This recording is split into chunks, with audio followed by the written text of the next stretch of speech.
ni afisa usajili kutoka Wakala wa Usajili wa Biashara na Leseni BRELA. Kama mnavyofahamu, BRELA ni moja ya taasisi za serikali, kwa hiyo yenyewe ina wajibu wa kushiriki maadhimisho ya kilele cha wiki ya utumishi wa umma, na tuko hapa kwenye viwanja vya Chinangali kwa ajili ya demonstrate kile ambacho huwa tunakifanya tunapokuwa kwenye maofisi. Kwa hiyo tuko hapa toka juzi na tutakuwa hapa mpaka tarehe 23 tukiwa tunatoa elimu kwa wafanyabiashara na wananchi kwa ujumla kuhusiana na majukumu yetu tunayoyafanya ofisini. BRELA inahusika na usimamizi wa sheria kuu 6. Moja ni usajili wa makampuni, ingine ni usajili wa majina ya biashara, usajili wa alama za biashara au trademark and service mark, utoaji wa leseni za viwanda, utoaji wa leseni grupu A, pamoja na usajili wa hataza ama patents. Kwa hiyo tunachukua fursa hii kuwakaribisha wananchi wa jiji la Dodoma na maeneo ya jirani, mikoa jirani, wafike kwenye banda letu hapa Chinangali kupata elimu pamoja na huduma za usajili wa papo kwa papo kwenye huduma nilizozitaja.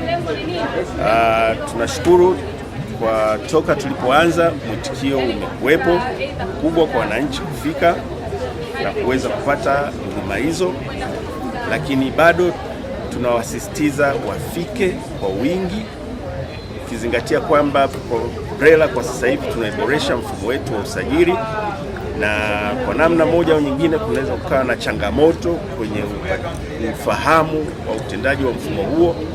Kwa hiyo ni waombe waje wale wenye mikwamo mbalimbali kuhusiana na application tofauti na namna ya kufikia mfumo huo na kupata huduma stahiki kama tulivyokusudia mfumo huu na kutoa huduma hizo.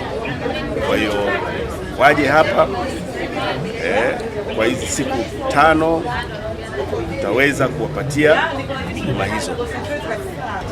Nikizungumzia kuhusiana na idadi, takwimu ni kubwa, ni zaidi ya watu 200 wamefika moja kwa moja, na vyeti waliofanikiwa kupata vyeti vya usajili, kwa mfano kwenye majina ya biashara, zaidi ya watu 50 tumeweza kutoa vyeti hivyo kwa usajili wa papo kwa papo. Kwa hiyo ni waombe wafanya biashara wengine wengi zaidi. Naelewa kwenye maboresho ya mfumo wetu kuna mikwamo fulani, lakini waje sasa wapate ufafanuzi namna sahihi ya kuoperate maboresho hayo tuliyoyaongeza kwenye mfumo wa usajili. Huduma gani za papo kwa papo ambazo mnazitoa?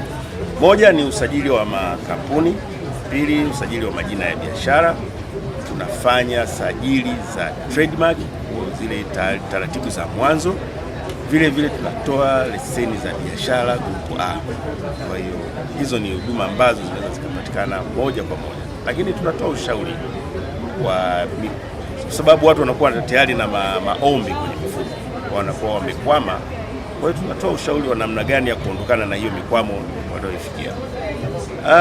Changamoto kubwa niseme ni taarifa zisizo sahihi walizoziweka kipindi wamefanya sajili za mwanzo na mikwamo. Kwa mfano, mtu alisajili mwanzo jina lake la biashara, lakini ile email address au sim number alizoziweka mwanzo sasa hivi ukimuuliza hakumbuki.